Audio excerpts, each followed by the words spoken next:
আলু অ্যাকচুয়ালি আমাদের ইমোশন।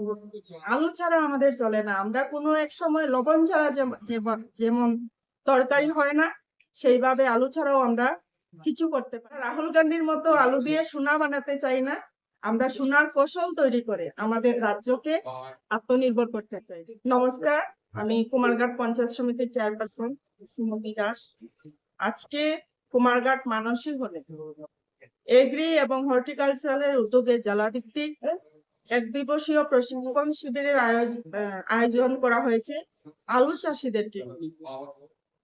এই প্রোগ্রামের উদ্দেশ্য কিভাবে অত্যাধুনিক প্রযুক্তিতে আলুর ফলনকে আরো বেশি বৃদ্ধি করা যায়, বা আগে প্রতি কানিতে যদি 10 থেকে 12 কুইন্টাল আলু তৈরি হতো, আজকে এখানে এসে দেখলাম যে আধুনিক প্রযুক্তিতে আলু চাষ করে একজন কৃষক তিনি নিজের মুখে বলেছেন যে এক কানিতে উনি 80 কুইন্টাল আলু উৎপাদন করেছেন এই প্রযুক্তি।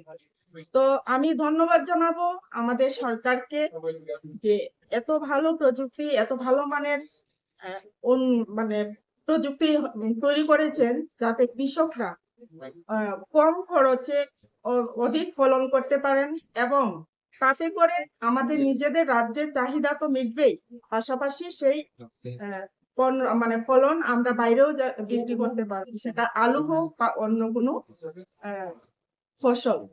তো আমি একটা কথা বলতে চাই, আমাদের রাজ্যকে আরো বেশি উন্নত, আরো বেশি স্বনির্ভর করতে গেলে চাষিরা যেভাবে বা সরকারের সহযোগিতায় আমাদেরকে, আমাদের যে কৃষকরা যেভাবে সহযোগিতা করছে, সেই ক্ষেত্রে আমরা অনেক বেশি স্বনির্ভর হতে পারবো।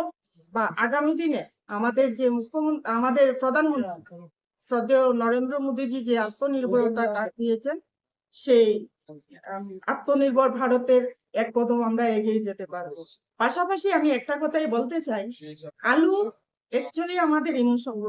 আলু ছাড়া আমাদের চলে না। আমরা কোনো এক সময় লবণ ছাড়া যেমন তরকারি হয় না, সেইভাবে আলু ছাড়াও আমরা কিছু করতে পারি না। ঘুম থেকে উঠে আমরা এক বেলা দুবেলা মাছ মাংস না খেলেও চলতে পারবো, কিন্তু আলু সিদ্ধ, আলু ভাজা, আলু সঙ্গে ডাল একটা হলে আমাদের ভালো একটা খাওয়া হয়ে যায়। প্রত্যেকটা বাড়ির এটাই কাজ।